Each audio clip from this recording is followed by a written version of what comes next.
ಇನ್ನು ಕಳೆದ 4 ದಶಕಗಳಿಂದ ಓವೈಸಿ ಕುಟುಂಬದ ಹಿಡಿತದಲ್ಲಿರುವ ಹೈದರಾಬಾದ್ ಲೋಕಸಭಾ ಕ್ಷೇತ್ರ ಈ ಬಾರಿ ಜಿದ್ದಾಜಿದ್ದಿಗೆ ಸಾಕ್ಷಿಯಾಗ್ತಾ ಇದೆ. ಹಾಲಿ ಸಂಸದ ಸೈಯದ್ ಅಸಾದುದ್ದೀನ್ ಓವೈಸಿ ವಿರುದ್ಧ ಬಿಜೆಪಿ ಹಿಂದುತ್ವದ ಪ್ರತಿಪಾದಕಿ ಮಾಧವಿಲತಾ ಸ್ಪರ್ಧೆ ಮಾಡಿರುವುದರಿಂದ ಕಣ ರಂಗೇರಿದೆ. ಮೋದಿ ನಾಯಕತ್ವ, ಹಿಂದೂಗಳ ರಕ್ಷಣೆ, ರಾಷ್ಟ್ರವಾದ ಹಾಗೂ ಓವೈಸಿ ಕುಟುಂಬ ರಾಜಕಾರಣವೇ ಮಾಧವಿಲತಾ ಅವರ ಮುಖ್ಯ ವಿಷಯಗಳು. ಮುಸ್ಲಿಂ ಬಾಹುಳ್ಯವುಳ್ಳ ಈ ಕ್ಷೇತ್ರದ ಪ್ರಶ್ನಾತೀತ ನಾಯಕನಾಗಿ ಹೊರಹೊಮ್ಮಿರುವ ಓವೈಸಿಗೆ ಮಾಧವಿಲತಾ ಸೆಡ್ಡು ಹೊಡೆದಿದ್ದರೂ ತನ್ನದೇ ಮತ ಬ್ಯಾಂಕ್ ಹಾಗೂ ಗಟ್ಟಿ ಬೆಂಬಲಿಗ ವರ್ಗವನ್ನು ಹೊಂದಿರುವ ಓವೈಸಿ ಅವರನ್ನು ಕಟ್ಟಿ ಹಾಕುವುದು ಸುಲಭದ ಮಾತಲ್ಲ. ಆದರೆ 4.5 ಲಕ್ಷ ಮತಗಳನ್ನು ಈ ಬಾರಿ ಡಿಲೀಟ್ ಮಾಡಿರೋದು ಸಾಕಷ್ಟು ಚರ್ಚೆಗೆ ಕಾರಣವಾಗಿದೆ. ಮಾಧವಿ ಲತಾ ವರ್ಸಸ್ ಅಸಾದುದ್ದೀನ್ ಓವೈಸಿ, ಇವರ ಆಸ್ತಿ ಎಷ್ಟಿದೆ ನೋಡೋಣ ಬನ್ನಿ. ಮಾಧವಿಲತಾ ಡಬಲ್ ಸೆಂಚುರಿ, 221 ಕೋಟಿ ರೂಪಾಯಿ ಇದೆ. 221 ಕೋಟಿ ರೂಪಾಯಿ ಮಾಧವಿಲತಾ ಅವರ ಆಸ್ತಿ. ಆ ಲೆಕ್ಕದಲ್ಲಿ ನೋಡಿದರೆ ಅಸಾದುದ್ದೀನ್ ಓವೈಸಿ ಇವರ ಲೆಕ್ಕಕ್ಕೆ ಹೋಲಿಸಿದರೆ ಕೇವಲ 10% ಮಾತ್ರ ಇರೋದು, 23 ಕೋಟಿ ರೂಪಾಯಿ ಆಸ್ತಿ. ಆದರೆ ಕ್ರಿಮಿನಲ್ ಕೇಸ್ಗಳು ಎಷ್ಟಿದೆ? ಮಾಧವಿಲತಾ ಅವರ ಮೇಲೆ ಇನ್ನೂ ಸಂಶಯ ಆಗಿಲ್ಲ, ಅದಕ್ಕಿಂತ ಮೊದಲೇ ಒಂದು ಕ್ರಿಮಿನಲ್ ಕೇಸ್ ಇದೆ. ಅಸಾದುದ್ದೀನ್ ಓವೈಸಿ ಅವರ ಮೇಲೆ 5 ಕ್ರಿಮಿನಲ್ ಕೇಸ್ಗಳಿದೆ. ಇದು ವಿದ್ಯಾರ್ಹತೆ ನೋಡೋಣ ಬನ್ನಿ. ಸ್ನಾತಕೋತ್ತರ ಪದವಿ ಇವರು ಗಳಿಸಿದ್ದಾರೆ, ಸ್ನಾತಕೋತ್ತರ ಪದವಿ. ಆಮೇಲೆ ಅಸಾದುದ್ದೀನ್ ಓವೈಸಿ ಲಂಡನ್ನಲ್ಲಿ ಲಾ ಆಫ್ ಬ್ಯಾರೆಟ್ LLB, ವಿದೇಶದಲ್ಲಿ LLB ಕಲಿತು ಬಂದಿದ್ದಾರೆ. ಸ್ನಾತಕೋತ್ತರ ಪದವಿ ಮತ್ತು LLB.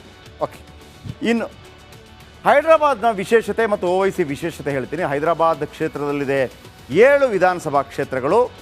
ಅದರಲ್ಲಿ ಒಂದು ಮಾತ್ರ ಗೋಶ್ಮಹಲ್ ರಾಜಾ ಸಿಂಗ್ ಬಿಟ್ಟರೆ ಅಲ್ಲಿ BJPಯ ರಾಜಾ ಸಿಂಗ್, ಗೊತ್ತಲ್ಲ, ಮೊನ್ನೆ ಒಂದು ಭಾಳ ದೊಡ್ಡ ಪ್ರಚಾರ ಮಾಡಿದರು. ಅದೇ ಗೋಶ್ಮಹಲ್ ಬಿಟ್ಟರೆ ಎಲ್ಲ 6 ಕಡೆ AIMIM.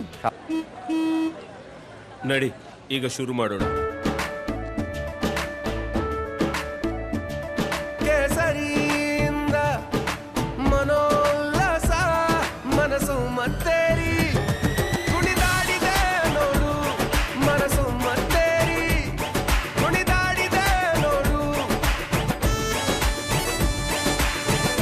ಕ್ಷಣ ಕ್ಷಣವೂ ಆಚರಿಸಿ ಕೇಸರಿ ಹಬ್ಬ. ವಿಮಲ್ ಬಾಯಲ್ಲಿ ಹೇಳಿ ಕೇಸರಿ. ಶಾಸಕರಿದ್ದಾರೆ ನೋಡಿ. ಈ MIM ಇದಕ್ಕೆ ಒಂದು ಇತಿಹಾಸ ಇದೆ. 1920 ನಿಜಾಮರ ಆಶೀರ್ವಾದದೊಂದಿಗೆ MIM ಸ್ಥಾಪನೆ ಆಗುತ್ತೆ. ಹೈದರಾಬಾದ್ ಭಾರತಕ್ಕೆ ಸೇರುವುದು MIMಗೆ ಇಷ್ಟವಿರಲಿಲ್ಲ, ನಿಮ್ಗೆ ಗೊತ್ತಿದೆ. ಹೈದರಾಬಾದ್ ನಿಜಾಮ ಒಪ್ಪಲಿಲ್ಲ. ಕೊನೆಗೆ ಸರ್ದಾರ್ ವಲ್ಲಭಭಾಯ್ ಪಟೇಲ್ ಅವರು ಸೈನ್ಯವನ್ನು ಕಳಿಸಿ ಹೇಗೆ ಸೇರಿಸ್ಕೋತಾರೆ ಎಲ್ಲವೂ ನಿಮ್ಗೆ ಗೊತ್ತಿದೆ. ಆ ಕತೆ ನಾವು ಓದಿದ್ದೀವಿ. 1948ರಲ್ಲಿ ಮಜ್ಲಿಸ್ ಇತ್ತೆಹದುಲ್ ಮುಸ್ಲಿಮಿನ್ ನಿಷೇಧಗೊಳ್ಳುತ್ತೆ. ಆದರೆ 1957ರಲ್ಲಿ ನಿಷೇಧ ತೆರವಾಗುತ್ತೆ. ಅಬ್ದುಲ್ ಓವೈಸಿ ಅಖಾಡಕ್ಕಿಳಿಯುತ್ತಾರೆ. ಯಾರು ಈ ಅಬ್ದುಲ್ ಓವೈಸಿ? ಓವೈಸಿ ಅವರ ಅಜ್ಜ ಅಬ್ದುಲ್ ಓವೈಸಿ. ಇವರು ಕೂಡ ವಕೀಲರಾಗಿದ್ದರು, ಅತ್ಯದ್ಭುತ ಮಾತುಗಾರಗಳ ಮಾತುಗಾರರಾಗಿದ್ದರು. ಈ MIM ಪಕ್ಷದ ಮುಂದಿನ ದಿನಮಾನಗಳಲ್ಲಿ ಆಲ್ ಇಂಡಿಯಾ MIM AIMIM ಪಕ್ಷ ಆಗುತ್ತೆ.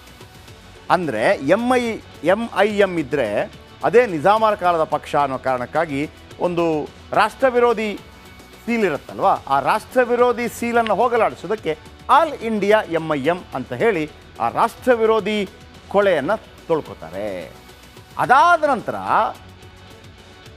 IMI ಚಹರೆಯನ್ನು ಬದಲಿಸಿದ್ದು ಸುಲ್ತಾನ್ ಸಲಾಹುದ್ದೀನ್. ಯಾರು ಈ ಸುಲ್ತಾನ್ ಸಲಾಹುದ್ದೀನ್? ಇದೇ ಅಸಾದುದ್ದೀನ್ ಓವೈಸಿ ಅವರ ತಂದೆ. ಅಸಾದುದ್ದೀನ್ ಓವೈಸಿ ಅವರ ತಂದೆ ಸುಲ್ತಾನ್ ಸಲಾಹುದ್ದೀನ್ ಕಾರ್ಪೊರೇಟರ್ ಆಗಿ ರಾಜಕೀಯಕ್ಕೆ ಎಂಟ್ರಿ ಕೊಡ್ತಾರೆ. 1978 ಮೊದಲ ಬಾರಿ ಚಾರ್ಮಿನಾರ್ ಕ್ಷೇತ್ರದಲ್ಲಿ MLA ಆಗಿ ಜಯಗಳಿಸ್ತಾರೆ, MP ಆಗಿ ಜಯಗಳಿಸ್ತಾರೆ. ಆಮೇಲೆ ಹೈದರಾಬಾದ್ ಕ್ಷೇತ್ರದಿಂದ 6 ಬಾರಿ ಸಂಸದರಾಗಿ ಆಯ್ಕೆ ಆಗ್ತಾರೆ. 2004ರಲ್ಲಿ ಅಸಾದುದ್ದೀನ್ ಓವೈಸಿ ಅವರನ್ನು ಸಲಾಹುದ್ದೀನ್ ಅವರ ತಂದೆ ಮುನ್ನೆಲೆಗೆ ತರ್ತಾರೆ. ಇವರಿಗೊಬ್ಬ ತಮ್ಮ ಇದ್ದಾರೆ, ಅಕ್ಬರುದ್ದೀನ್ ಓವೈಸಿ. ಅಪ್ಪ ಬೆಳೆಸಿದ ಆಲದ ಮರ ಬೆಳೆಸ್ತಲೇ ಇದ್ದಾರೆ ಈಗಲೂ ಕೂಡ ಅಸಾದುದ್ದೀನ್ ಓವೈಸಿ. 1984ರಿಂದ ಓವೈಸಿ ಕುಟುಂಬ ಇಲ್ಲಿ ತನಕ ಕಳೆದ 40 ವರ್ಷಗಳಲ್ಲಿ ಒಮ್ಮೆ ಕೂಡ ಸೋತಿಲ್ಲ. ಹೈದರಾಬಾದ್ನಲ್ಲಿ ದೇಶದ ಮುಸ್ಲಿಮರ ಪಾಲಿಗೆ ಓವೈಸಿ ಒಬ್ಬ ಸುಪ್ರೀಂ ಲೀಡರ್, ಮಸೀಹ. ನೀವು ನೋಡಬೇಕು ಇವರ ಭಾಷಣಗಳಿಗೆ ಯಾವ ರೀತಿ ಜನ ಸೇರ್ತಾರೆ. ಇವರು ಭೀಕರವಾದ ಭಾಷಣ. ಇವರ ತಮ್ಮ ಇದಕ್ಕಿಂತಲೂ ಅಕ್ಬರುದ್ದೀನ್ ಓವೈಸಿ, ಪದೇ ಹೇಳ್ತಾ ಇರ್ತೀನಲ್ಲ ನಾನು, ಅಕ್ಬರುದ್ದೀನ್ ಓವೈಸಿ ಅದೇ 15 ನಿಮಿಷ ಪೊಲೀಸರೇ ಅದು ಈ ತಲೆ ಹಿಂಗೆ ಅಲ್ಲಾಡಿಸ್ಕೊಂಡು ಒಂದು ಸ್ಪೀಚ್ ಮಾಡೋ ಸ್ಟೈಲ್ ಇದೆ, ಅದು ಕೂಡ ಈ ಹೈದ್ರಾಬಾದಿ ಲ್ಯಾಂಗ್ವೇಜ್ ಹಿಂದಿ. ಆ ಸಮಾಜರೇ ಆ ಥರ ಮಾತಾಡ್ತಾರೆ. ಅಂದರೆ ದೊಡ್ಡ ಮಟ್ಟದಲ್ಲಿ ದೇಶಾದ್ಯಂತ ಚರ್ಚೆಗೆ ಗ್ರಾಸವಾಗಿದ್ದು ಅದೇ ಅಕ್ಬರುದ್ದೀನ್ ಓವೈಸಿ. ಇವರು ತಮ್ಮ MLA ಆಗಿದ್ದಾರೆ.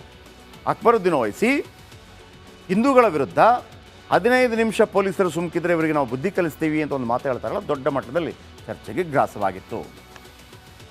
ಓಕೆ, ಇನ್ನು ಮಿತ್ರನಿಗೆ ಮೋದಿ ಶಾಕ್. ಏನದು? ಈ ಓವೈಸಿ ಬಗ್ಗೆ ಒಂದು ಟೀಕೆ ಇತ್ತು. ಓವೈಸಿ BJP ಬಿ ಟೀಮ್ನ ನಾಯಕ ಎಂಬ ಪಟ್ಟ ಇತ್ತು.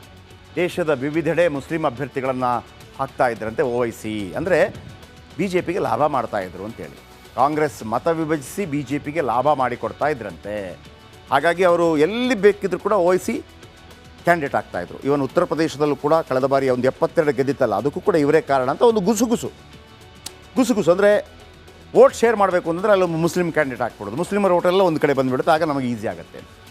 ಈ ಬಾರಿ ಹಂಗೆ ಕಾಣ್ತಾ ಇದೆ. ಈ ಬಾರಿ ಓವೈಸಿ ವಿರುದ್ಧ BJP ಆಕ್ರಮಣಕಾರಿ ಧೋರಣೆಯನ್ನು ಮಾಡ್ತಾ ಇದೆ. ಈ ಬಾರಿ ಓವೈಸಿ ಸೋಲಿಸಲು ಮೋದಿ ಅಮಿತ್ ಶಾ ಪ್ಲ್ಯಾನ್ ಮಾಡಿದ್ದಾರಂತೆ. ಕಟ್ಟರ್ ಹಿಂದೂ ನಾಯಕಿ ಮಾಧವಿಲತಾ ಅವರಿಗೆ BJP ಮಣೆ ಹಾಕಿದೆಯಂತೆ. ಹಳೆ ಹೈದರಾಬಾದ್ ಅಭಿವೃದ್ಧಿ ಮುಖ ಕಂಡಿಲ್ಲ, ಕ್ಷೇತ್ರದ ಅಭಿವೃದ್ಧಿಯೇ ಮುಖ್ಯ ಅಂತೇಳಿ BJP ಅಭ್ಯರ್ಥಿ ಹೇಳ್ತಾ ಇದ್ದಾರಂತೆ. ಇದೊಂದು ಬ್ರೇಕ್ ಆದ ನಂತರ